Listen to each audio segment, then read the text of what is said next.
It's very emotional. It's very emotional because your life is a combination of different events you've witnessed. Like, there's a part of it that's our DNA, right? Let's just say from the moment you're born, like I have my 3 kids, from the moment they were born, their DNA's been the same. Like the middle one was a charmer. From day one, he was a charmer. Like his teachers would say, he was 2 years old, I can't discipline your son because he just gives me the smile and I have to give him what he wants, right?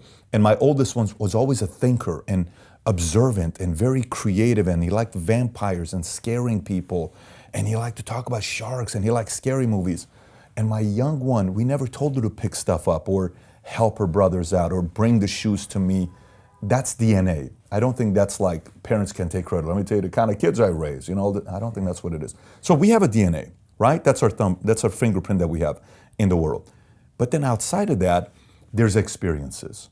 There's trials, there's memories of mom and dad fighting. There's words mom said, there's words dad said, there's words a friend said, there's a breakup, heartbreak, setback, something the teacher said, a injury in sports, you were coming up, you almost made it to the next level, and your knee or your back, or you got knocked out publicly in front of your peers and everybody saw you getting knocked out, or an embarrassing moment publicly that happened that's still with you, you're still carrying it. Your girl left you for somebody else, your husband left you, your boyfriend left you. All of these things we carry, and we're pretty good at acting on the outside that we have everything under control, but we're afraid of facing this, so we avoid a lot of these situations. So for me, that one day, I got a set of these questions, and I said, I'm gonna go and address these questions. I went to Malibu Beach, it's right off Zuma, and Matador is what it's called, and I sat there and went through all these questions, 6 hours, I'm up right on the water. And I tell you, Brian, I was like writing it down, and I would go to this moment, and I'd never done this before.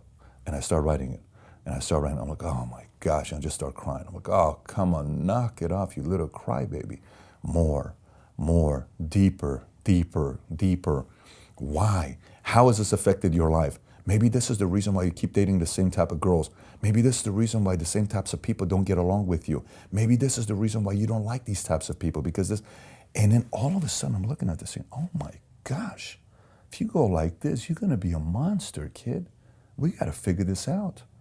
And so then there was almost a moment of liberation saying, look, this is okay. This is your product. This is who you are.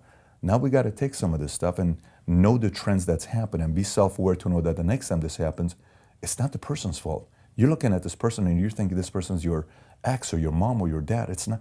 It's that situation. This doesn't make it right. It just means something you experience. Give the person an opportunity. So it helped me go deeper in relationships rather than I was a very private guy. I didn't let people in. Like most people did. I would date a girl and you had no idea I was with her for 3 years. People had no idea I had a girlfriend. Private. I had girlfriends. People wouldn't know. What's Pat up to? Who does he date?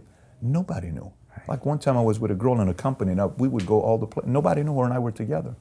Finally, all of a sudden, one person finds out 3 years later. How did that happen? I said, how did you find out?